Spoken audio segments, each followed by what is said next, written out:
Let me read to you a passage from the 6th chapter of St. John's Gospel, verses 1 to 15. It's the Gospel for Friday of the second week of Easter. St. John writes, Jesus went across the Sea of Galilee. A large crowd followed him because they saw the signs he was performing on the sick. Jesus went up on the mountain, and there he sat down with his disciples. The Jewish feast of Passover was near. When Jesus raised his eyes and saw that a large crowd was coming to him, he said to Philip, "Where can we buy enough food for them to eat?" He said this to test him because he himself knew what he was going to do. Philip answered him, 200 days' wages worth of food would not be enough for each of them to have a little. One of his disciples, Andrew, the brother of Simon Peter, said to him, "There is a boy here who has 5 barley loaves and 2 fish, but what good are these for so many?" Jesus said, "Have the people recline." Now there was a great deal of grass in that place, so the men reclined, about 5,000 in number. Then Jesus took the loaves, gave thanks, and distributed them to those who were reclining, and also as much of the fish as they wanted.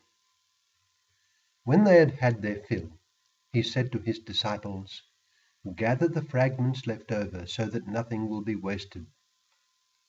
So they collected them and filled 12 wicker baskets with fragments from the 5 barley loaves that had been more than they could eat. When the people saw the sign he had done, they said, "This is truly the prophet, the one who is to come into the world." Since Jesus knew they were going to come and carry him off to make him king, he withdrew again to the mountain alone. That's from John chapter 6, verse 1 to 15. We are led to think of the Eucharist. In his Gospel, St. John almost invariably refers to our Lord's miracles as signs. They are signs that reveal something far greater than themselves. And so by the very use of this term, St. John is inviting the reader of his Gospel to probe what the sign he is recounting reveals. In the case of the miracle of our passage today that I read, it points to something great that happened in the past, and by hindsight we can see that it pointed to something far greater that lay ahead in the future. In our scene today, there were thousands who had been following our Lord because of the signs he was performing on the sick. And a little later we learn that the men alone numbered 5,000. If women and some children followed too, it would have been very many more. Out of virtually nothing, our Lord fed all these people, taking a handful or two of food and praying over it and ordering that this pittance be distributed to the vast throng. It was a spectacular sign, surely reminding the people of how, at the prayer of Moses, God fed the children of Israel in the wilderness with manna. That is to say, they had before them another Moses, or more correctly, the great prophet whom Moses foretold would come, and one who could lead them as their king. Christ was indeed a king, and an invincible one at that, but, of course, as he stated to Pilate, his kingdom was not of this world. His reign will never end, and the feeding of the thousands in the desert reminds each of us, his disciples, that he will sustain all those who choose to follow him in the journey of life. They will never be truly hungry, nor will they thirst, for they will have the bread of life which he, the new Moses, will give them.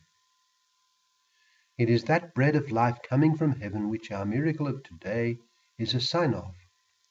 In a higher sense, it was an omen of the future. Christ would continue to feed the multitudes and would do so till the end of the world. It was not just a one-off occasion that alluded to to the feeding of the people of God with manna in the desert. It pointed to what would happen in the future.